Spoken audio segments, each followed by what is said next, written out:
Are you ready, Chief? What do you think? Now we'll learn who's the best.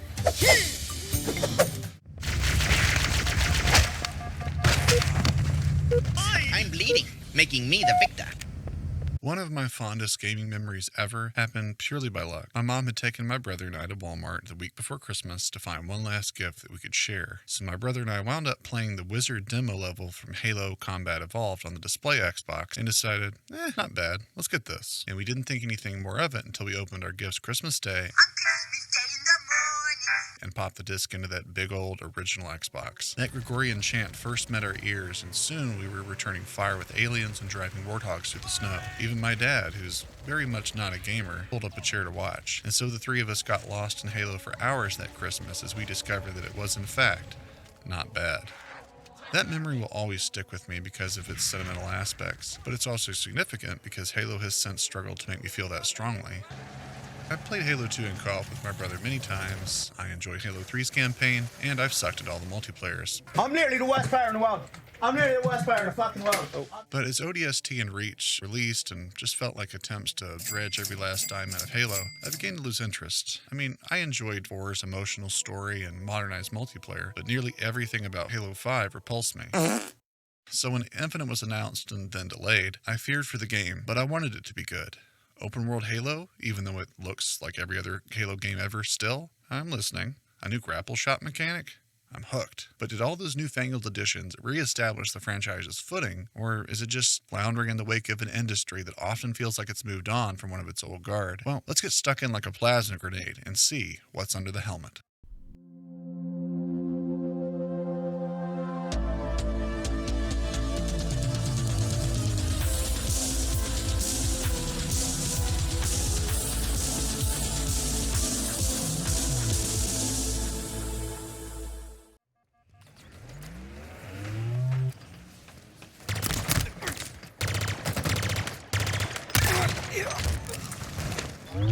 Before we get into the meat of the review, I wanted to quickly share some impressions of the story and the multiplayer. So for the first time in series history, the multiplayer is free to play. This comes with a cost though, as you have to buy battle passes to make any sort of meaningful cosmetic progression, and the selection of game modes as of right now is still fairly limited. The actual gameplay itself though is pretty fun, and aside from some lag that has you dying around corners after you thought you were safe, the level design and gun feedback in modes like Stockpile are more than enough to keep me playing. Now, 343 seems to be in this for the long haul, taking pages from Bungie's Destiny structure, using the base game to incrementally update substantial story content and add multiplayer modes and co-op features later on. COD grinders will likely not stay around for long in Infinite's current state, but the foundation is solid, so I'm hopeful overall. We all fail. We all make mistakes. It's what makes us human. I'm sorry, Chief, but how have you ever failed?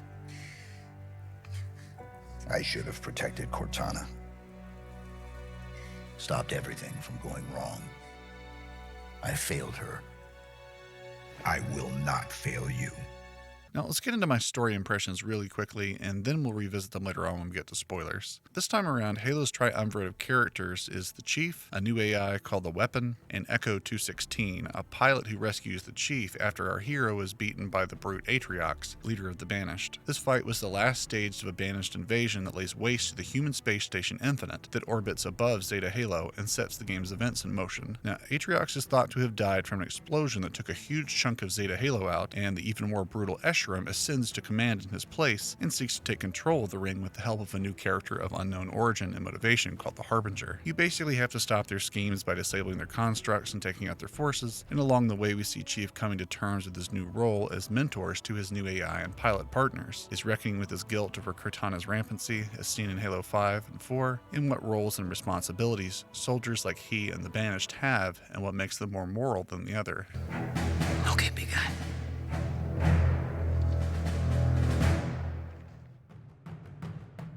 It's a nice framework, but it doesn't always earn its keep, and it feels like this is an incredibly well-produced game with great voice acting and cutscene direction, but with very little substance and mystery that actually matters in the end.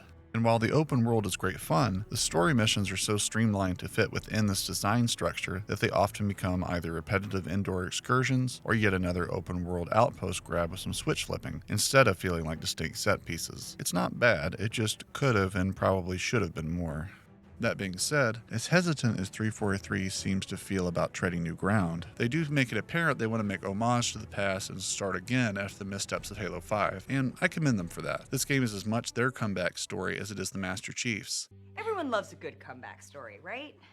Seabiscuit, the Mighty Ducks. Yes. Kim Kardashian. Well, In the video, she gets cum on her back, I think. As an exciting action game about fighting aliens in cool places, using cool weapons and cool vehicles, Infinite delivers the goods in excess. So let's get into how and why you need to play this one.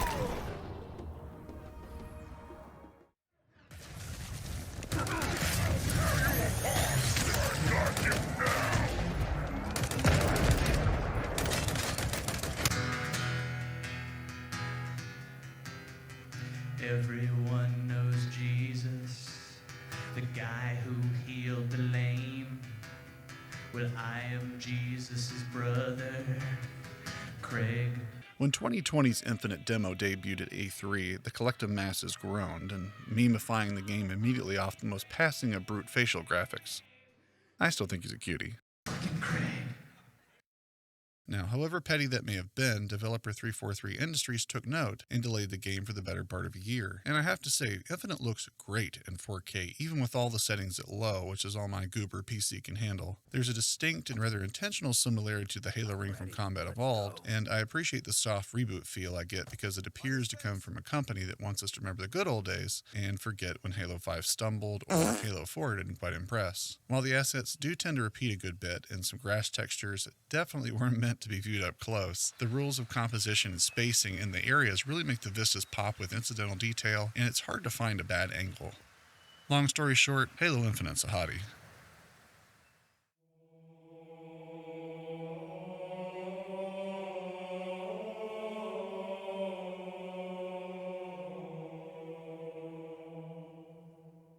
Another detail of the presentation longtime Halo fans will greatly appreciate is that the classic soundtrack is back. That Gregorian chant that provides the theme for one of my favorite memories is the mini music of Halo once again in Infinite. There are tons of new tracks by two other composers as well, and if you let the game idle at the menu long enough, it'll play pretty much all the way through. It's all really good stuff, and it reminds me a lot of the gent metal one-man band named Whitic, or I think it's Vidic. I don't know.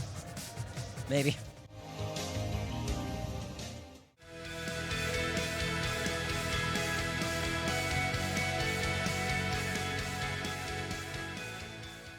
But most of what you hear in-game is the classic, bum bum bum bum, bum bum bum bum, bum bum bum.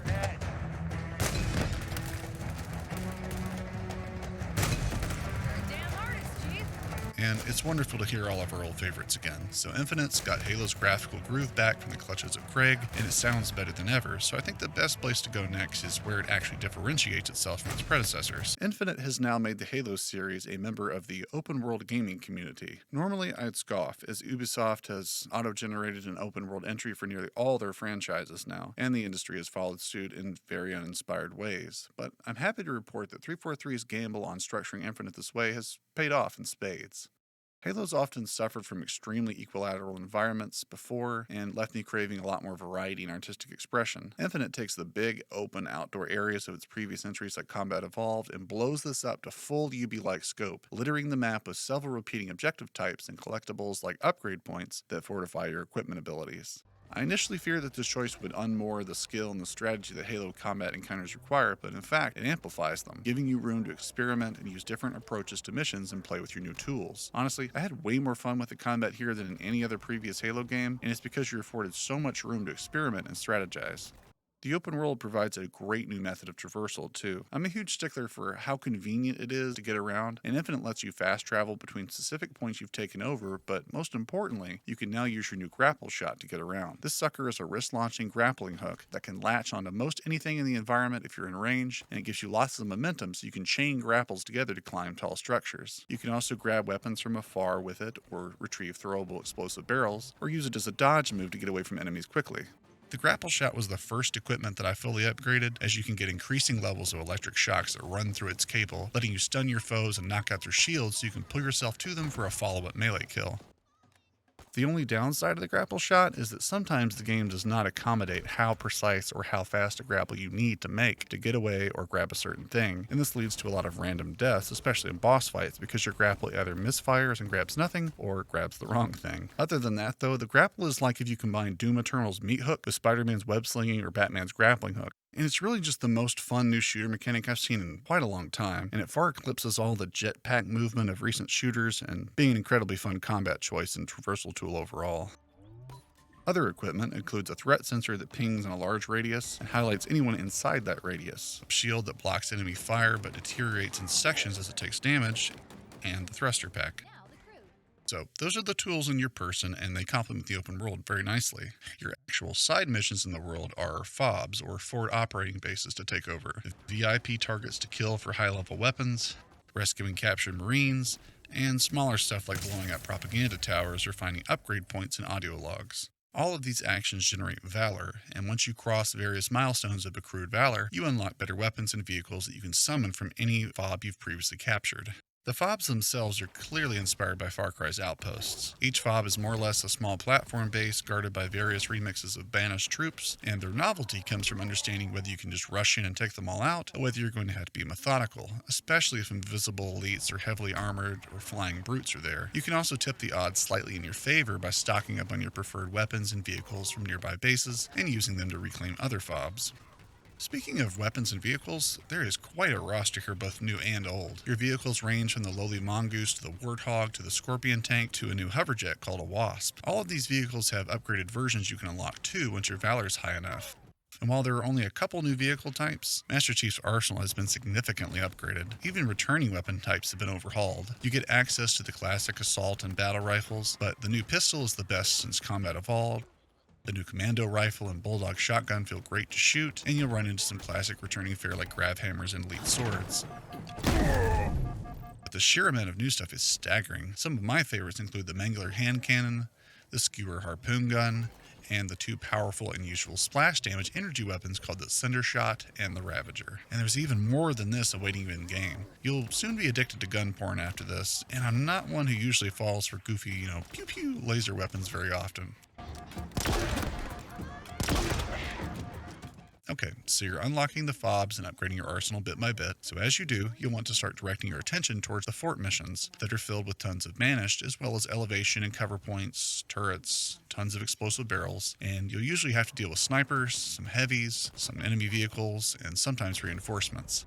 They're all fairly challenging and feel really rewarding to complete, and the main missions often, rightly, ape these types of encounters at similar facilities. These are really some of the most intense and satisfying battles you're going to play in any Halo game. Now, the other major side tasks are the VIP targets that are basically mini-bosses, named Banished of various abilities and alien races, and once you defeat these guys and their henchmen, you're granted upgraded versions of the basic weapon types, like the Volatile Skewer, which adds fire damage to its normal harpoon attack. They feel a lot like small Destiny dungeon grinds for some new loot. Now, some of these upgraded weapons are nondescript, but some of them will really have you pining for their power, and these can be accessed via your FOB too, which is awesome and tons of fun to experiment with and bring into battle in your various other missions. Lastly, there are various encampments where Marines have been captured by the Banished, and you need to clear out their captors and rescue them. You can decide when or if you wish to blow up the generator that powers the Marine shackles so that they can join you in the fight. You'll likely want to, as they're incredibly effective in this game, sometimes killing all the enemies while I was dodging fire and trying to come up with a new plan of attack. One of my favorite tactics just became loading up a warthog with as many Marines as would fit and storming the next objective.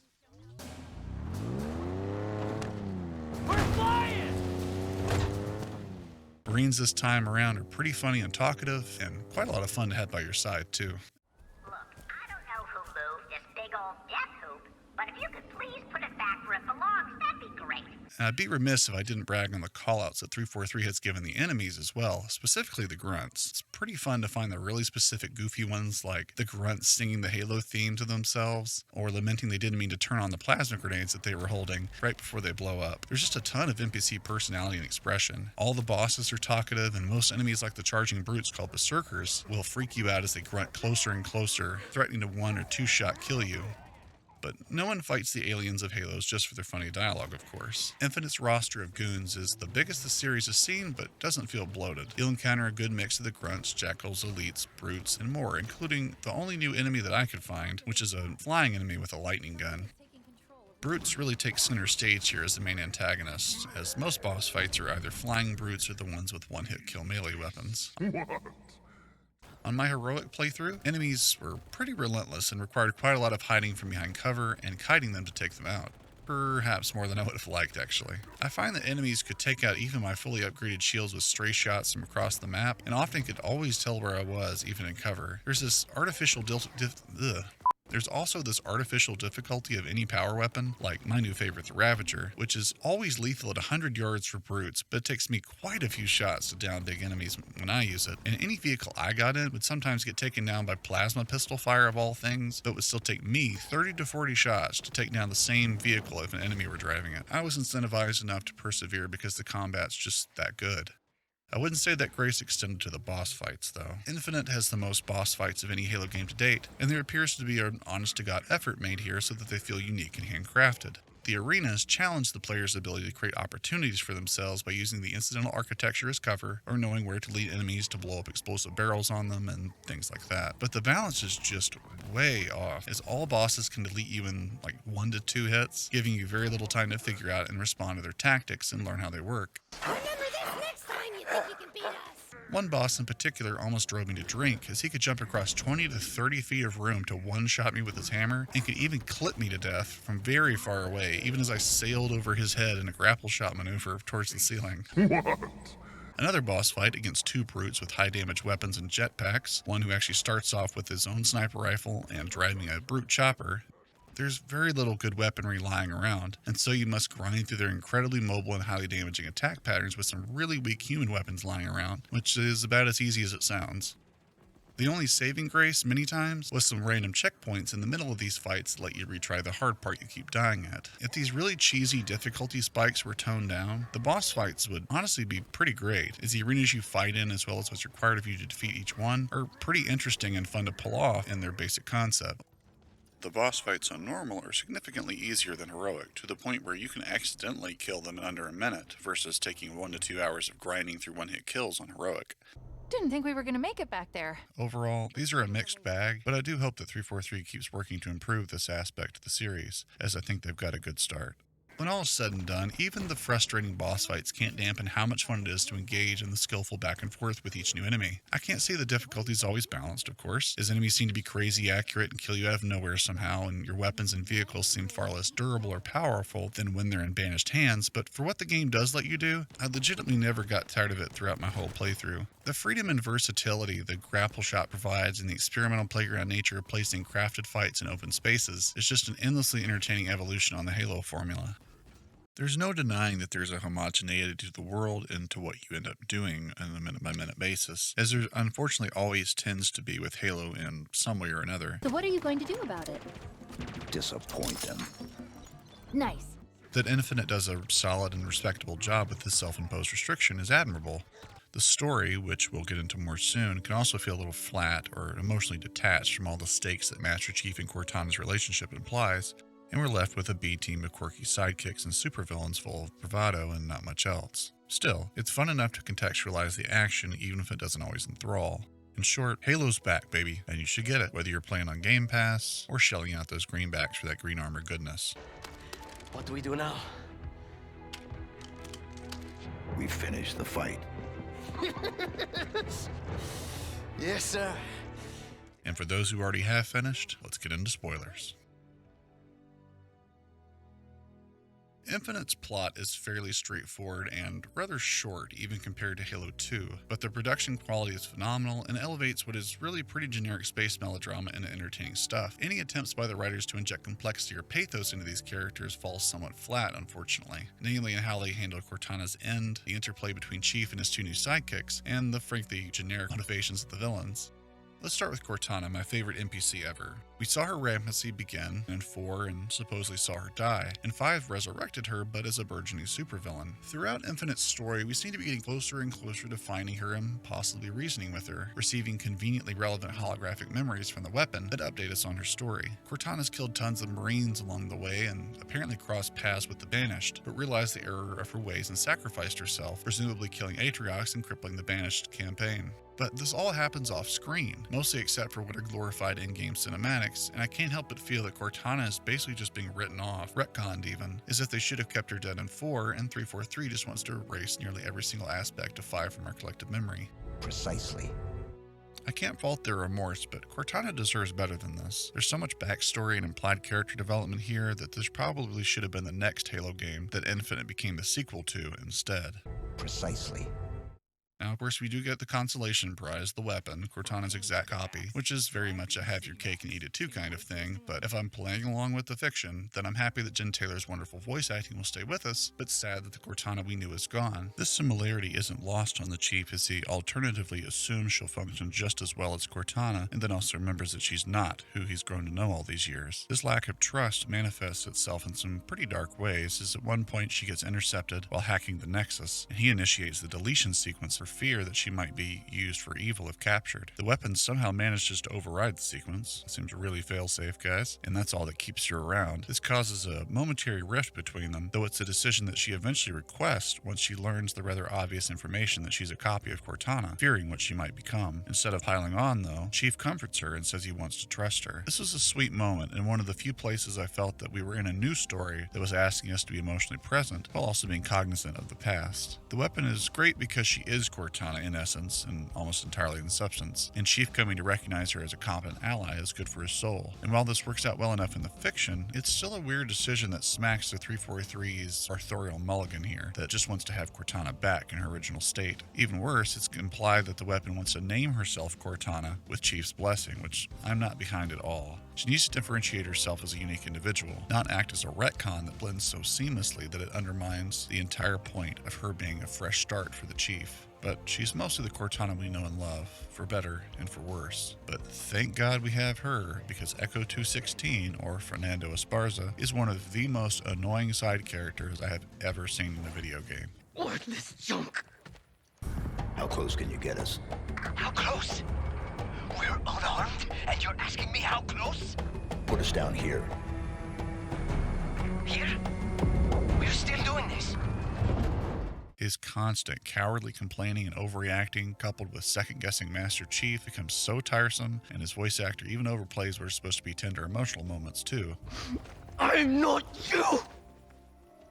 He does have a real arc, though, I'll have to admit, as he goes from self-doubting coward to Chief's cheerleader, but the path to get there is rather painful. And I do have one quibble in the scene where Chief is telling Esparza that humans are prone to mistakes and must learn from them, as he tries to get Esparza to overcome his fears. This not only sounds like 343 speaking to the audience, but it's a weirdly hokey scene that has the right bones, but not the right timing. Another awkward piece of writing is when Esparza questions why Chief would treat Escharum with dignity in his final moments, and the Chief rationalizes that they're similar and that they're soldiers wondering if they did the right thing in the end. But this isn't really a fair comparison, as the Chief is generally a do-gooder who just wishes he could have done more for Cortana. Escharum, on the other hand, is a murderous oppressor who's always mistreated humans, even though sympathetic towards the Banished, which actually makes him worse than his mentor Atriox. This bit of writing just doesn't work, and its bad faith moral relativism is tone deaf and frankly naive. There's a lot of space given to the Chief to have interesting reactions and relationships and be a mentor to a new AI and relatively untested survivor in Esparza. And while there are some good moments, there are definitely some gauche moments here too. There's great potential in this trio though, so I do hope we get to see more of them in future updates. Is anyone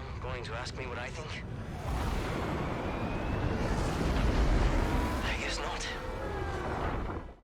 Now, Halo's never quite had a great story, just a pretty decent one with some pretty cool highlights, and that doesn't change much here, though I can appreciate 343 at least attempting some more emotional stakes this time around as they did with 4. And the good news is that the story does contextualize gameplay very well and drums up anticipation to fight the story's villains, which is sometimes an unsung and tangible in many games. Overall, Infinite's a return to form, and honestly the most fun I've had playing a Halo game in recent memory. So don't be a heretic, and go play some flippin' Halo.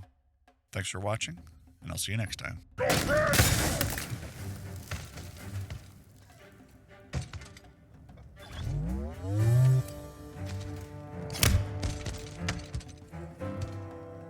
Oh.